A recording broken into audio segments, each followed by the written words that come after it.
Good evening. You're listening live to the Xtreme Movie Show. I'm your host, Rob. Tonight's movie, Mortal Kombat from 1995. And the reason why we're doing it is because here on Tuesday night, being live, it's one of our favorite streams on this channel, Kickin' It, where we talk about action films. So we're choosing to discuss, RDV and I here tonight, 1995 Mortal Kombat. We're going to compare that with some of the fights to the movie that's getting ready to come out, what we like and don't like about what we're seeing, some of the more memorable things too, especially if you're like me and grew up in the best decade ever, the 1980s, totally, where we can totally explain everything about that, how it was like at the time when a young, almost millennial like RDV has no chance of explaining what it was like. Because you were what, about 3 when this video game came out, RDV? No. Were you even born? No. When this came out, I was 10 years old. The game, though? The video game, though? It was 93. Yeah, so I was like 7. Okay. So I think when we talk Mortal Kombat, the first thing we have to talk about is the game. When this thing came out, holy crap, it was huge. Of course, the big attraction for it was the extreme level of violence by 1993 standards. It was unlike anything that had been seen before on a video game.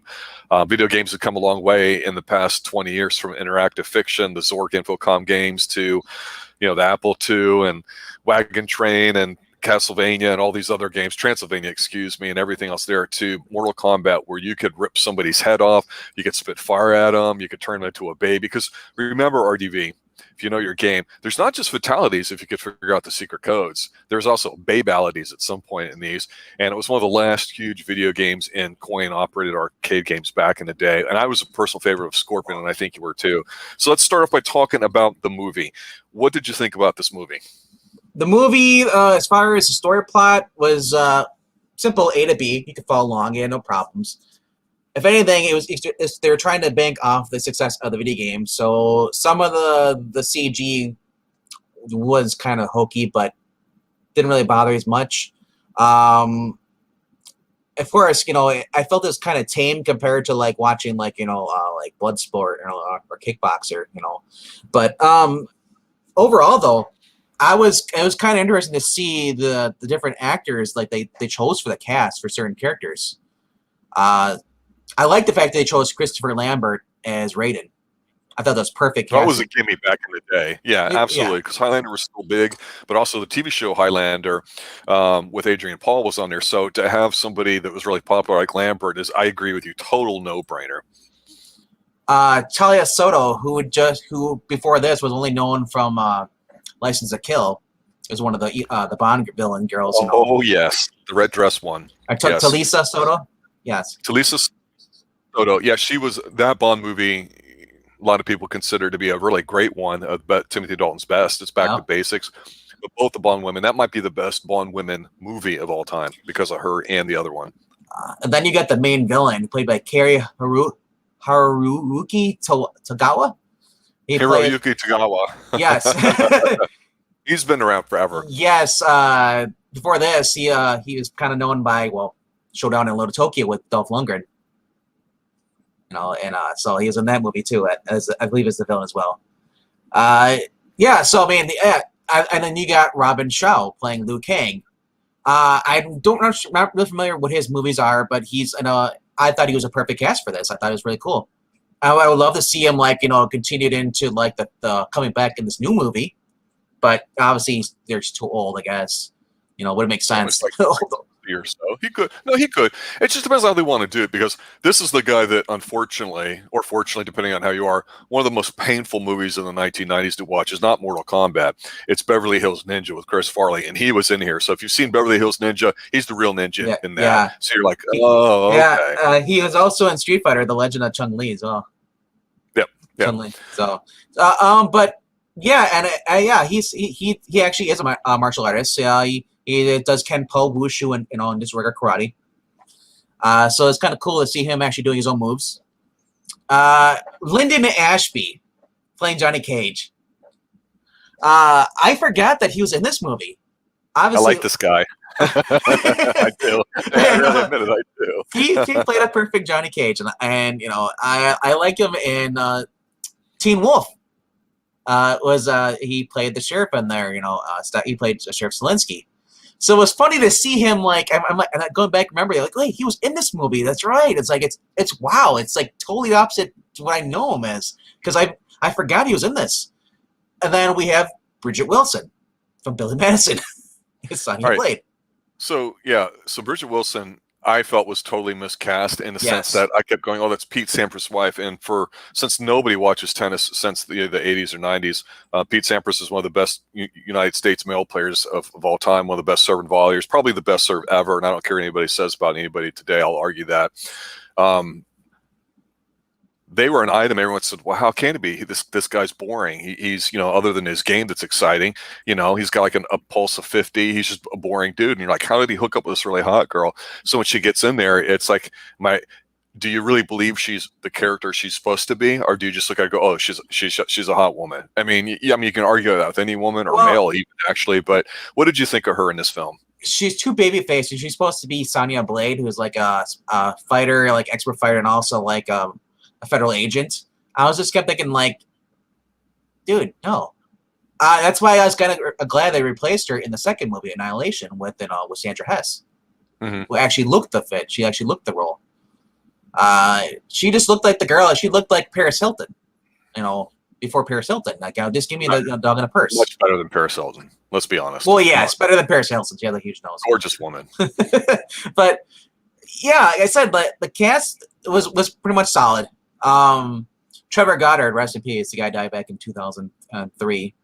He plays Kano in this. He's an Australian guy who almost like I would have wished they kind of would have done like a DC movie with him being Captain Boomerang, back in the day. Right. Because he obviously they got the other actor that played him in the new one, Michael Jai White, I think is it, or something like that. Yep. Jai Courtney, sorry. But Kano was perfect in this. Really, it's like there's a scene in there where he's sitting at the table and he's just spouting off to I believe it's Goro is the big guy with the 4 arms, and he's just talking about he's like I'm not impressed with the guy. It's like it's like this is kind of boring, and he's just sitting there eating food. He's like, oh, did you see that guy just get crushed or whatever? Like, and he's just in there. He's like almost lost my type. Then he bites into the turkey leg. He's just a downright like doesn't give a shit. And he just does what he wants. He's just so crass. I love it. But yeah, but even I love though Johnny Cage though in this movie. Johnny Cage playing up to his actual like personality in this. He's a movie action star, and he just wants to go back and prove that he actually is real, that he does his own stunts. Everybody thinks he's a fraud. So we obviously what's his name? Shang Tsung, who's going around. Yeah. Going around, he's a warlock. He's able to like change his own appearance, and he's tricking everybody into going onto the ship to join a tournament. So that's where we see Liu Kang first meets Johnny Cage, and he's like, and Johnny Cage is such a dick. He sees him like, oh, because you're in Hong Kong. He's like, here. He sees him, go put my luggage onto the ship. He gives him the money. He's like, oh, sure, and he throws his luggage into the water. Walks away. Yeah, it's obviously a movie that when you watch it, you can go, a younger kid can watch it, and I think the lack of extreme violence, and we're the extreme movie show, so we have to bring that up, is disappointing. For the time, and this is 1995, so this is 25, 26 years ago, CGI was still somewhat in its infancy, being used in movies.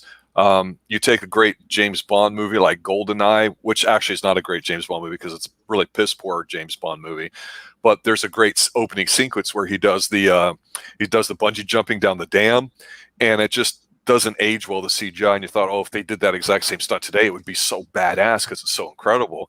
But then you get something like here where you're like, yeah, you can kind of tell it looks a little flat and two-dimensional, but it was good enough for the time where it would actually work, because frankly, we were interested in the martial arts, not really the CGI part to it. So one character I want to talk about before we talk about any more fights, before moving on to the 2021 movie, is we got to talk about Jax a little bit, because I always like Jax playing his character too. He seemed a pretty easy guy to grab on hold to, if you know what I'm saying.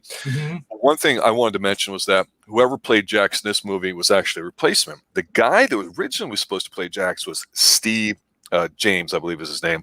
He's the guy that was the buddy in the American Ninja movies that you and I have covered here on Kickin It. So you remember Michael Dudikoff? Yeah. And all that. He's his buddy, and those are really good buddy films. We've done some review of those. Check those out. He's a legit guy and a hell of a lot of fun. Yeah. Gregory McKinney played. See him in that. Gregory McKinney played him in this movie, and that guy apparently died 3 years later. Wow. Yeah.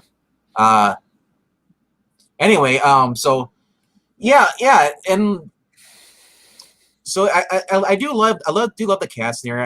The fights were good. I didn't see any fights that were kind of dumb.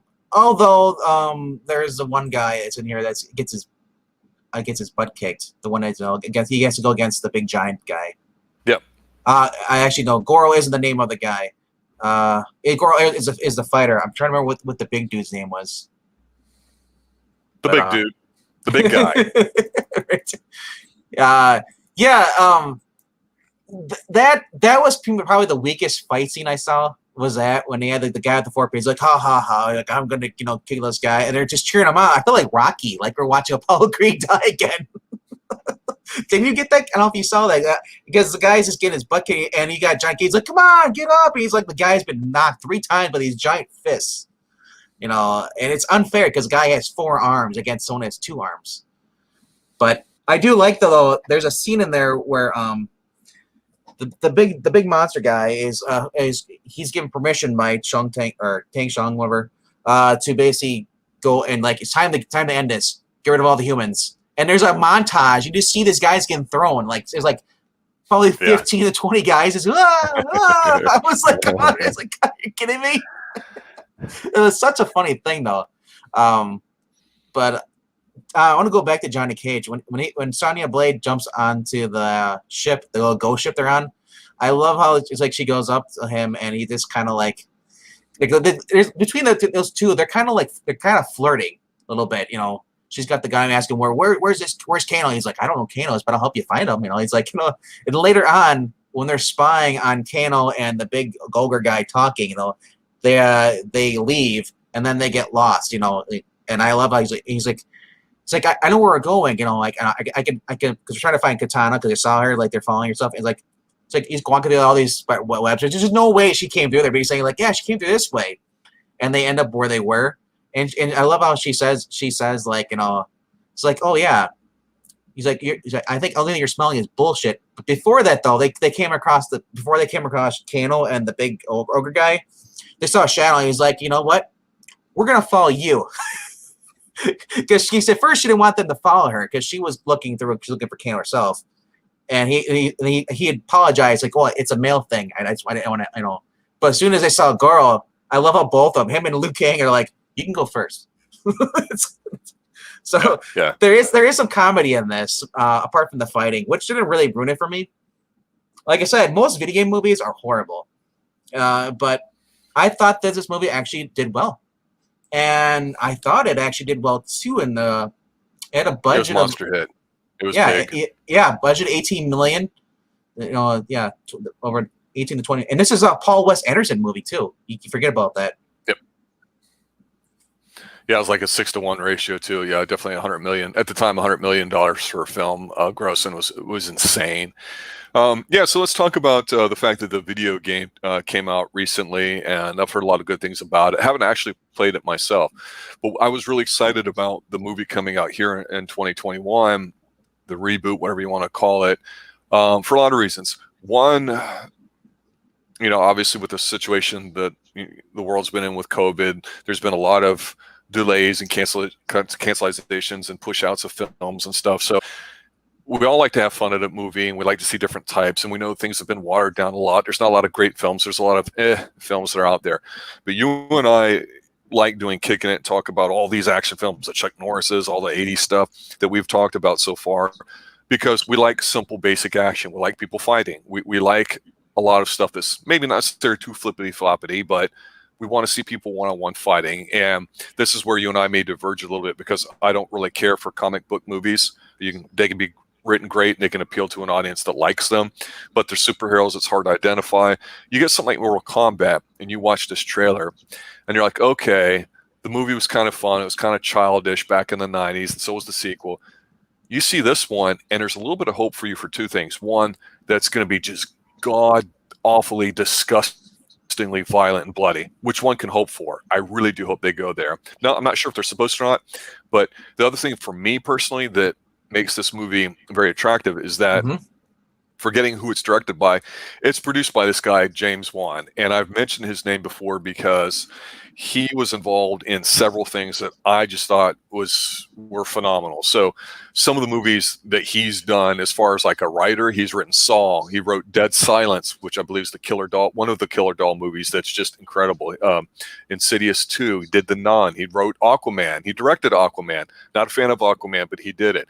This guy makes, and when he's involved in a movie, usually the movie's pretty damn good. He's got a great movie, sounding movie coming out a little bit later called Malignant that I'm looking forward to seeing. But for God's sakes, this guy, I'm really interested to see what he does with it. But I really like the updated version of the promos because it looks adult nature. It looks like we're not going to get a kiddie film. Now, I don't know too much about it. You know, what do you think of the trailer? The only thing I heard about this movie is that they're not having Johnny Cage in there. Yeah, we're going to not really say anything other than come to your conclusions about why he's not in there and whether you agree with it or not. I just think it's a dumb idea not to have him in there because you had him in the other two movies. But then again, if you want to focus on a certain character, just do the story of Liu Kang. Don't have any other supporting cast in there. You can just have him before he joins Mortal Kombat if you want to do a big story like that. But then again, like you got to realize that people, there are fans of Johnny Cage, you know. There's always, and that's going to irritate them, and may not go watch the movie. But I'd be like taking Sub-Zero and Scorpion on the movie because you don't want to have them in the movie. Okay, I guess you don't want to have that. That's their decision. But yeah, I want to talk about the fights though in this movie though with Scorpion and also Sub-Zero. You mean from the trailer? No, the 1995 movie when we're discussing. Okay. Yeah, Scorpion went against Johnny Cage, and at first they were out and Johnny was going for a walk in the woods, and then he sees a Scorpion. I think it's Scorpion Scorpion pops up and you just see his little hands, his little CG of his little dragon thing is coming out of his hand, the vine. And then he's like, "Get over here!" And you're like, that was so cheesy because I always remember from the video game when he does like, "Get over here!" And he launches the snake thing and a vine coming towards him, and you see Johnny Cage just running through around the trees, and then finally he gets his back against a tree, and the snake thing can't get to him because it's wrapped around the tree. So the guy is like, then he yells back, he's like, "Come back here!" So the thing wraps around, comes back, and then he fires it again. And at the last second, it hit at Johnny Cage, gets out of the way, and it splats against the tree. And then you get this scene where Johnny Cage runs up and does his flying kick, only to land in like this hell portal where they're on his little bridge. And I thought the fight scene on that was kind of cool. And I couldn't tell if the guy playing Johnny Cage was actually fighting or if there's a stunt double on here or some of the stuff. Obviously, when he started doing like the somersault on the bar where he starts doing the vaults, swinging, that obviously was a stunt double. But I did like the fight on there, and then towards the end, and then you see Scorpion take off his face, and there's a skeleton head there, and his eyes are burning. I was like, okay, and this is where the CG got bad. Because this reminded me of the Blades kind of CG stuff they were kind of doing, fooling around in the mid-90s. Not so much, but I did like the fact that Johnny Cage just went up to, and man, got a shield. The guy breathes fire at him, and he blocks it, and then he just starts cutting him. He throws a spear at him, kills the guy, and then cuts his head in half with the razor-tipped shield. So that was kind of like, I was like, okay, that was kind of cool. And then he runs away, kind of like it's explode. So then the next fight, we get Liu Kang versus Sub-Zero. And before this, we had Katana. It went against Liu Kang and was talking to him while they're fighting, much annoyance to the villain in this movie. She's telling him, it's like, you got to use next match you're going to have. You have to use your all your heart and your hope, use the power of life, So Sub-Zero in this is going against Liu Kang, and Liu Kang is about to get frozen to death. and he sees her on the corner. We see Katana there, kind of with and you remember her words echoing in his head. He's like, oh yeah, the creation of life, whatever. Oh, the elemental life. He grabs a bucket full of water, throws it, and it goes through like this giant ice sphere that Sub-Zero created, and it turns into a dagger and it just kills him. So that was kind of like a letdown. I'm like, is Sub-Zero going to explode too? Nothing. So those fights are kind of like polar opposites, I guess, because Sub-Zero I think had the better CG versus Scorpion. But I know people are fans of Scorpion, and there's people who are fans of Sub-Zero. I guess that comes to that. I've always been a fan of Sub-Zero over Scorpion. But Scorpion is kind of like the guy. It's like I can just throw a grappling hook and pull you through. And we've seen that in the Injustice games with Batman. He has a grappling hook, does the same thing. But the thing with Johnny Cage not being in the new one, but being in the original, it's disappointing because you can have your reasons why, but I mean, the official reason for why they gave it basically was that we could only have one funny guy in a movie, and of course they're dancing around it because of the diverse nature of the film. And so I just wonder when the film comes out if it's going to be attacked because it's not diverse enough, or not diverse in the right ways, or not representative, like a lot of people spend most of their time arguing about with the film instead of just enjoying it. So here's the thing that I wanted to bring up. The first movie, as cheesy it may seem as far as the effects a little bit, and even the fights you described, the fights were good enough in that your point I think is excellent in that they were different. Everybody got a chance to get their high spot and get their stuff in, right? Mm-hmm. And we honestly don't really care about the plot. We just care enough about it to have the excuse to see them fighting. That's the way I look at it. Yeah, the weakest fight though was Sonya Blade versus Kano. There's this guy. Well, was jacked up, and how you see how she defeated him? Outcome as much as you want, but yeah, it's just the point I'm trying to make here is that one thing that you cannot take away from the first movie in '95 was the fact that it really got the spirit of the video game right, and that's hard to do. Yeah. You can loosely take something and throw it and say, well, it's based off of this movie like Rampage or something else, whatever, who cares? And it may have absolutely nothing to do with it. It's like the Equalizer on CBS getting told to reboot. It's got nothing to do with the original at all. It's just used as a template to change things up and spit out a property. And so I know that there's a lot of people that enjoyed the first movie and grew up on the game that are an older generation are going to want to go see this. And then if they find that they've made this film a little woke or whatever you want to call it, that may, in today's climate, take away from the fact that it's not trying to honor the spirit of the original game or the original movie, which is what most people say, whether they're comic book fans or video game fans or just fans of other material. They want it to happen. Hey, did they capture this right? Did they get this in? Did we get a little bit of a callback to something else? Did we get to see each person's finishing move, whether they win or lose? I don't think that anybody really cares about the outcome. This person beats that one. It's just they want to see something spectacular. And I don't want to get a nice movie that's full of eye candy but doesn't have the spirit of the first film. I will be very disappointed by it.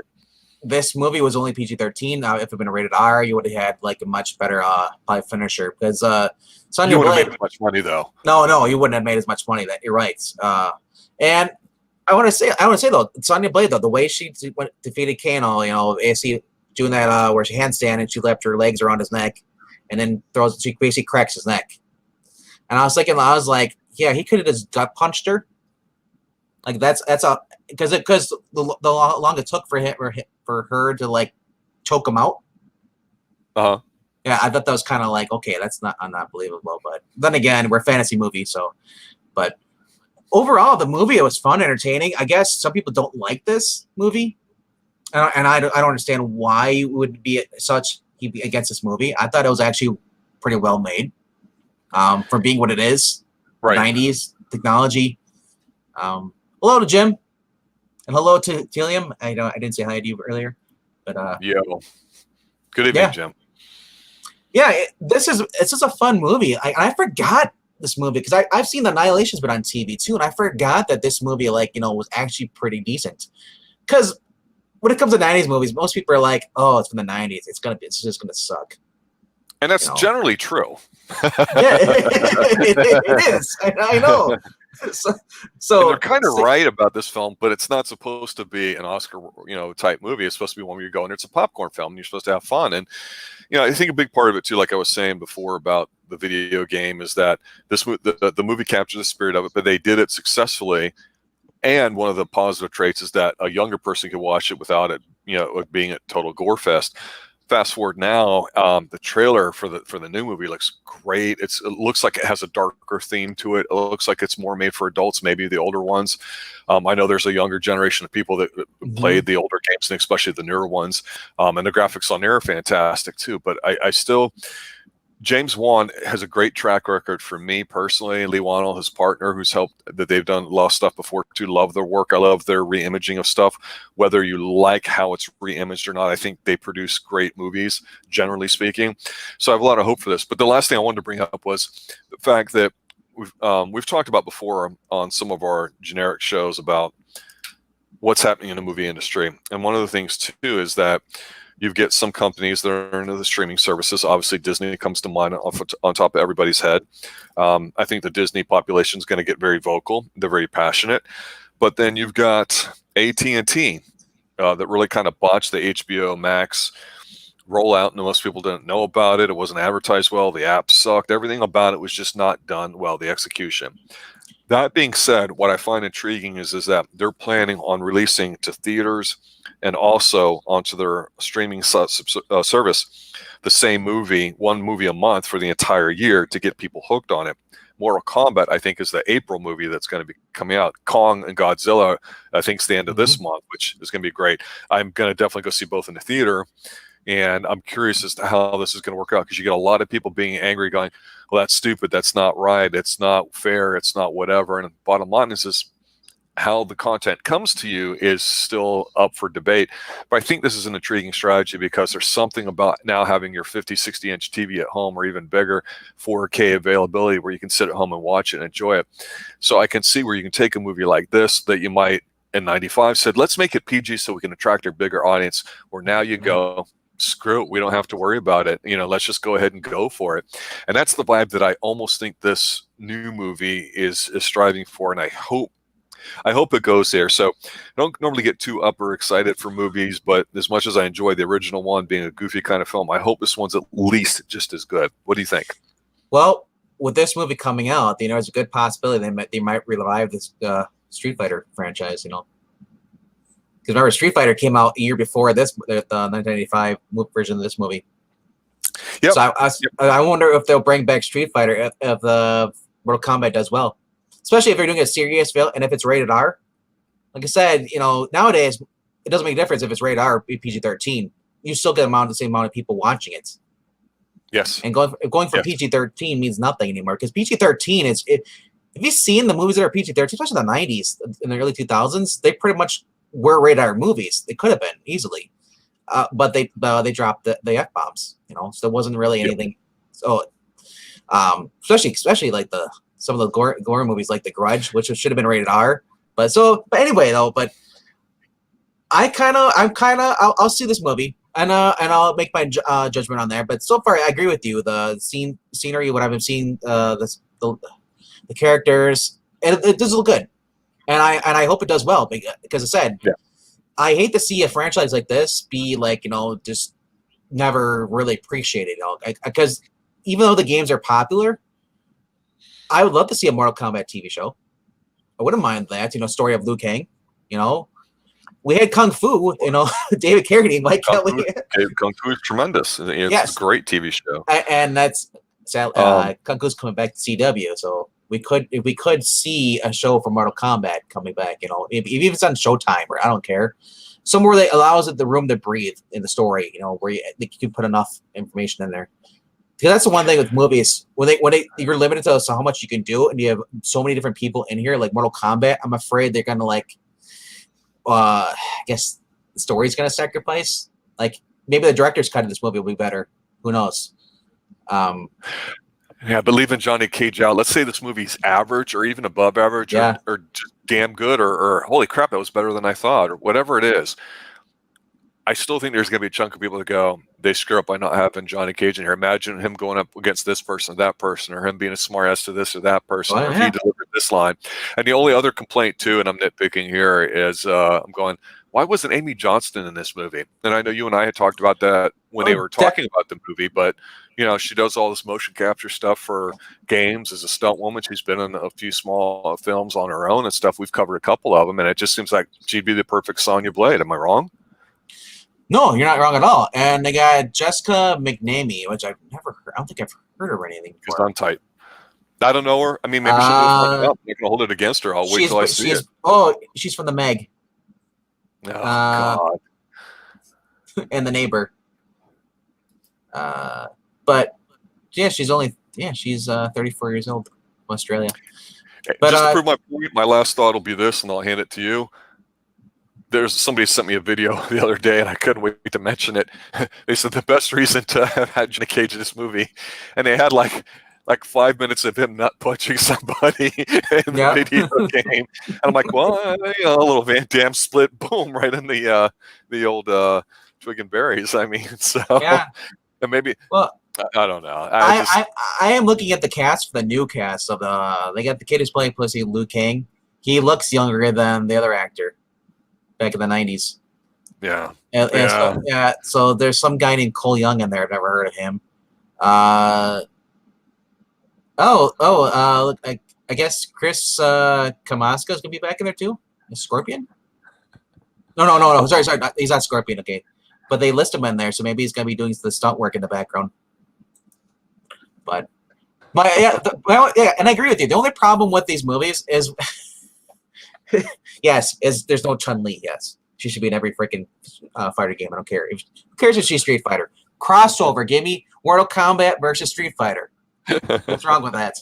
But the whole Amy Johnson thing. I want to have people who can actually do the moves in here. Yeah, that was always that big thing. If this is a big CGI fest with a bunch of quick cutting that makes you vomit and puke, I'm gonna tell you right now, it's gonna suck. I don't care how great it looks. It's gonna be horrible if they don't have them. That was lacking from the first movie, but not as much because you had the story plot, But what made up for it is the guy who actually playing Liu Kang actually could fight. He actually was a martial artist. So, like I said, the weakest fight was the Sonya Blade one because she's not a martial artist. She was just she did like a little punch, and then she did a little handstand, and that was it. I was like, you could totally tell that this was choreography, and she doesn't know what she's doing. That was just so simple. I was like, I want complex fights. Hard to do that. Make it look realistic. Over with Jackie Chan movies, all the other movies, they actually do kick you in the face. It's not hard, but it's contact. You go full speed and you roll with them. Yeah. I mean, that's our dream, and that's what we love, and hopefully they'll have a fair amount of it in here. I mean, if it's better than CGI, no doubt about it. See, and I hate CGI. I hate CGI over prop work too. Yeah. When everything's CGI, it just shows that you're half-assing it. You better waste millions of dollars on that when you can actually get a human who can actually probably do it. Do the fighting. I understand you got to do it for like the Scorpion when he shoots his whip or whatever, trying to grab people, and then with Sub-Zero, obviously CG for that. But this one simple hand. I want to see a spinal cord, and I'll be satisfied. I'm serious. If it doesn't have it, I'm going to feel let down. I don't need to see somebody get. If it's not like Sonny Chiba in Street Fighter, where he hits a guy and you see the X-ray and you see the neck snap, it's like, come on! I want someone's arm being ripped off and just blood squirting. Come on, give me the gore. It's Mortal Kombat. There you have it, ladies and gentlemen. Mortal Kombat 1995 and a little preview of 2021 Mortal Kombat. Jim, thanks for showing up, guys. Looking forward to covering this movie when it comes out. Who knows, since the movie's been done in film, if it'll leak early, we'll see about that, because we're definitely going to be covering Godzilla and Kong. We'll talk about that up here in an upcoming show. But for RDV, everybody involved here at the Xtreme Movie Show, thanks for listening, everybody. As always, stay extreme. Good night. Good night, guys.